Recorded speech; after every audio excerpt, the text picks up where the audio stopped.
E aí, pessoal, estamos de volta aqui. Agora é a vez do módulo 29. Continuando, são exercícios com interpretações gráficas do movimento uniformemente variado. Não tem muito o que dizer em termos teóricos, porque já falei bastante coisa, já passei bastante informações nos vídeos anteriores, então vamos lá direto para as questões, ok? O primeiro exercício fala que em uma corrida de 100 metros rasos, um atleta consegue completar o percurso em 10 segundos. O gráfico a seguir representa a velocidade escalar do atleta nessa corrida em função do tempo. E detalhe, né? Falei nos vídeos anteriores, vamos lembrar sempre, gráfico velocidade versus tempo, se você calcular a área, você acha deslocamento em qualquer intervalo ou no gráfico como um todo.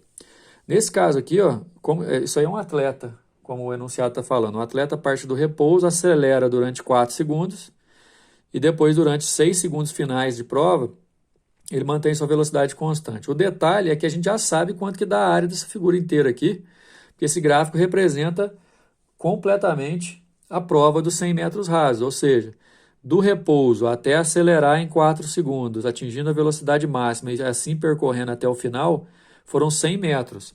Isso garante que o deslocamento é de 100 metros, portanto a área dessa figura aqui, ó, é de 100 metros. É só não esquecer que o gráfico velocidade versus tempo representa deslocamento pela sua área, ok? Olha lá, 100 metros. Essa área é a área de um trapézio, né? Base maior mais base menor vezes a altura sobre 2, e ela vale 100, porque é uma prova de 100 metros. A base maior é de 10, a base menor do 4 ao 10 aqui vai dar 6. Né? Se eu jogar esse 2 para lá multiplicando, fica 200. Então vai ficar 16V igual a 200, passei dividindo. São 12,5 metros por segundo a velocidade máxima que o atleta atinge. Inclusive, eu posso até já colocar esse valor aqui. A gente já consegue detalhar mais o movimento, né? Ele parte do repouso na largada. Em 4 segundos ele acelera até 12,5 metros por segundo. E assim ele mantém essa velocidade até finalizar a prova. Na letra B, está pedindo para a gente calcular a distância percorrida só na fase de aceleração, que o seu movimento foi acelerado. E foi exatamente aqui quando a velocidade cresce. Destacando um pouco mais essa região, que eu chamei de delta S1, é um triângulo, olha só. E a área do triângulo é a base vezes a altura dividido por 2. Aplicada aqui, a base é 4, a altura 12,5, né, que a gente calculou na letra A, dividido por 2 dá 25 metros.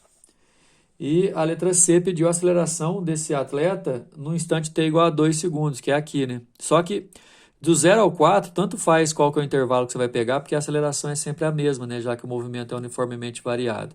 O que eu fiz? Eu peguei do trajeto inteiro de aceleração. Ele vai de 0 a 12,5, portanto o ΔV dele é 12,5. E para isso ele gasta 4 segundos, ΔV sobre ΔT, deu 3,1 metros por segundo ao quadrado, é a resposta do nosso número 1, certo? O número 2, na verdade, assim, você já está olhando o gráfico pronto aí para nossa interpretação, só que esquece um pouco dessa parte aqui, ó. O gráfico original do exercício traz só essa ideia aqui, ó, V0 e tudo mais.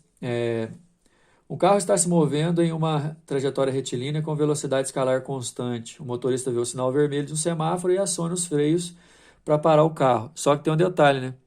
Na hora que ele vê o semáforo, interpreta a situação e manda o comando para o pé pisar no freio, ele tem esse tempo aqui, ó, que o carro ainda continua andando, que a gente chama de tempo de reação. Quer dizer, no tempo de reação ele ainda percorre uma certa distância aqui que você vai achar pela área, que realmente vai interferir na hora, vai ser interferido pela velocidade que ele está, né, na hora que ele aperta o freio. Aí logo abaixo do desenho dizendo o seguinte, ó, a distância total percorrida pelo carro entre os instantes 0 e 3t vale d. Então, assim, ó, esse deslocamento aqui, pessoal, que eu vou achurar, vale d. E aí, por que eu já fui direto para esse deslocamento? O gráfico velocidade versus tempo, a área da figura, me dá o deslocamento. Então, ó, com uma velocidade v0, ele gasta um tempo t para poder interpretar a situação e gasta um tempo 2t para poder frear o carro. Então, o tempo total dele é 3t. Esse tempo de 2t, na verdade, pessoal, ele vai ser proporcional à velocidade, né? Porque vai depender de qual que é a capacidade que o carro tem de fazer a frenagem. E aí a situação é a seguinte, o que vai acontecer, por exemplo, quando a velocidade não for V0 mais, for 2V0? Então presta bem atenção numa coisa, ó. O tempo de reação depende só do motorista, não depende do carro e nem da velocidade que ele está. Então o tempo de reação é o mesmo, T. Só que, para uma velocidade V0, ele gasta 2T para parar, de T até 3T. Obviamente, para uma velocidade que é o dobro, ele vai gastar o dobro de tempo. Então, se ele gastava 2T, agora ele gasta 4T. Então, quer dizer, ele gasta T para poder interpretar, agora ele gasta 4T para poder frear o carro, então ele atinge os 5T ali. Agora, a gente pode calcular essa área total aqui, que eu vou achar o novo deslocamento. Essa área inteira, pessoal, é o deslocamento total quando o motorista resolve duplicar a sua velocidade. Só que aí o que a gente pode fazer? A primeira situação é um trapézio pequeno, de base maior 3T, de base menor T e altura V0. Aí eu calculei aqui, base maior mais base menor vezes a altura sobre 2. Fazendo as simplificações, achei 2T V0. É o valor desse deslocamento aqui. No trapézio maior, grandão, a base maior é 5T, a base menor é T e a altura é 2V0.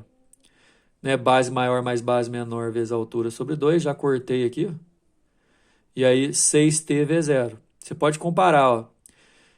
Na primeira situação, 2TV0. Na segunda situação, 6TV0. Então a segunda situação é 3 vezes maior. Então eu posso, simplificando, né? ΔS na segunda situação é 3 vezes da primeira, então a resposta é a letra B. O exercício número 3 traz um gráfico da velocidade versus tempo. É muito bom interpretar o gráfico sempre, né? O movimento é acelerado até os 3 primeiros segundos, né? Ele parte de uma velocidade 0, atinge 11 metros por segundo em 3 segundos, acelerando. Depois ele mantém durante 5 segundos essa velocidade constante, né? Do 3 ao 8, essa velocidade se manteve no 11. Depois essa velocidade cai de 11 para 5, e para essa queda de velocidade gastou 7 segundos. Só que o exercício vai direto. A partir desse gráfico, qual foi o deslocamento total? Né? O deslocamento total é a área desse gráfico inteiro. Essa área aí, pessoal. Então, nós vamos ter que dar um jeito de calcular essa área aí. E a minha proposta é dividir em 2 trapézios. Esse trapézio grande aqui, até os 8. E depois um trapézio menor virado aqui dos 8 ao 15. Eu vou destacar os dois aí. Dá uma olhada. Primeiro trapézio. A base maior dele é 8. A base menor é do 3 ao 8, então dá 5. Aqui, base maior mais base menor vezes a altura, que é 11 sobre 2. O outro trapézio que está aqui na ponta, a base maior dele vale 11, a base menor dele vale 5, somou as bases, vezes a altura, que é do 8 ao 15, 7 sobre 2. É a terceira vez que a gente usa a área de trapézio aí, né? Vamos prestar atenção bastante. Somou as bases, multiplicou pela altura e dividiu por 2. Detalhe é que o trapézio pode aparecer em várias posições, né? Virado, em pé, como a gente costuma dizer. Mas sempre assim, as bases são os lados paralelos. Esse é uma base, isso é outra base. Nesse virado, isso é uma base, isso é outra base. Quer dizer, calcular as duas separadamente, se você quisesse, né? Uma dá 71,5 e a outra dá 56. Se você somar, as duas dá 127,5, que é um valor que vai estar compreendido entre 100 e 150. Então, a resposta é a letra D, de doido. O exercício número 4 traz o gráfico da velocidade versus tempo. Pode olhar aí no enunciado 6, velocidade versus tempo. E são 2 móveis. O móvel A parte de uma velocidade inicial 4 e em 8 segundos ele atinge uma velocidade 24. Então, ele consegue variar 20 na velocidade em 8 segundos. O móvel B, ele vai do repouso 0 até menos 16. Ou seja, ele varia 16 na velocidade e também gasta 8 segundos. E aí, esse gráfico ele vai servir de base para a gente resolver 2 questões, né? O número 4, que pergunta qual que vai ser a aceleração de cada um dos móveis, e o número 5, que pergunta qual que era a distância antes desses 2 móveis se cruzarem. Mas vamos lá, o número 4, as acelerações. Vou usar ΔV sobre ΔT para os dois. No caso do A, ele aumenta 20 e gasta 8 segundos para isso. Então, 20 por 8 dá 2,5. No caso do B, ele vai menos 16, de 0 a menos 16, em 8 segundos. Então, dá uma aceleração de menos 2. A resposta do número 4 é a letra C. Agora, o número 5, você tem que fazer um esforcinho aí para entender o que ele está perguntando. Sabendo que os automóveis A e B se cruzaram no instante t igual a 8, né? Você pode ver que as retas não se cruzam, né? Mas o gráfico não identifica a trajetória. O exercício está falando que quando deu 8 segundos, um móvel encontrou com o outro.